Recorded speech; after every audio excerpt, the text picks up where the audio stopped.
So hello everyone, welcome back to my new video. So तपाईहरुलाई आजको भिडियोमा हार्दिक स्वागत गर्न चाहन्छु। साथीहरु यदि तपाईहरु अनलाइन अर्निङ गर्ने सोचमा हुनुहुन्छ भने आजको भिडियोमा म तपाईहरुलाई 6 वटा प्लेटफर्महरु भन्ने छु जहाँबाट तपाईहरुले अनलाइन अर्निङ गर्न सक्नुहुन्छ। साथीहरु आज म जतिवटा प्लेटफर्महरु भन्ने छु त्यो सम्पूर्ण प्लेटफर्महरुको बारेमा युट्युबमा तपाईहरुले भिडियो प्राप्त गर्न सक्नुहुन्छ।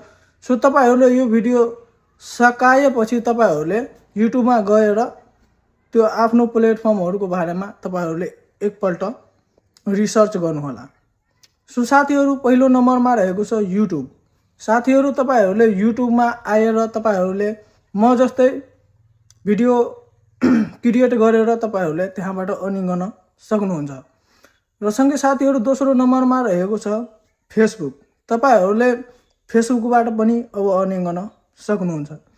तपाईहरुले राम्रो भिडियो यस्तै भिडियोहरु क्रिएट गरेर तपाईहरुले फेसबुकबाट पनि अर्निङ गर्न सक्नुहुन्छ। र साथीहरु तेस्रो नम्बरमा रहेको छ ब्लगिङ। तपाईहरुले ब्लगिङ गरेर अनलाइन कन्टेन्टहरु लेखेर तपाईहरुले अर्निङ गर्न सक्नुहुन्छ। र साथीहरु चारौं नम्बरमा रहेको छ शेयर मार्केट।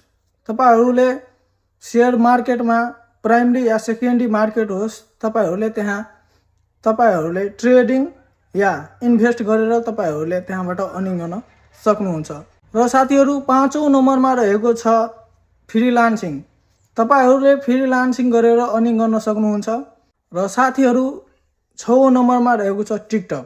तपाईहरुले टिकटकबाट पनि अर्निङ गर्न सक्नुहुन्छ। सो साथीहरु तपाईहरुको इन्ट्रेस्ट, तपाईहरुको नलेज, तपाईहरुको प्यासन्स कुन सेक्टरमा छ त्यो सेक्टरलाई चुज गरेर तपाईहरुले त्यहाँबाट पार्ट टाइम या फुल टाइम गरेर त्यहाँबाट तपाईहरुले अर्निङ गर्न सक्नुहुन्छ। सो साथीहरु मेरो रिसर्च अनुसार यही 6 वटा अनलाइन अर्निङ गर्ने प्लेटफर्महरु रहेको थियो। साथीहरु भिडियो मन पर्यो भने एक लाइक गर्न सक्नुहुन्छ। यदि तपाईहरु यो भिडियो फेसबुक मार्फत हेर्दै हुनुहुन्छ भने मलाई फेसबुकमा फलो गर्न सक्नुहुन्छ। र सँगै साथीहरु यो भिडियो तपाईहरु युट्युबमा हेर्दै हुनुहुन्छ भने युट्युबमा मलाई सब्स्क्राइब गर्न सक्नुहुन्छ। साथीहरु म यस्तै भिडियोहरु लिएर उपस्थित हुने नै छु। तबसम्मको लागि हस्त धन्यवाद।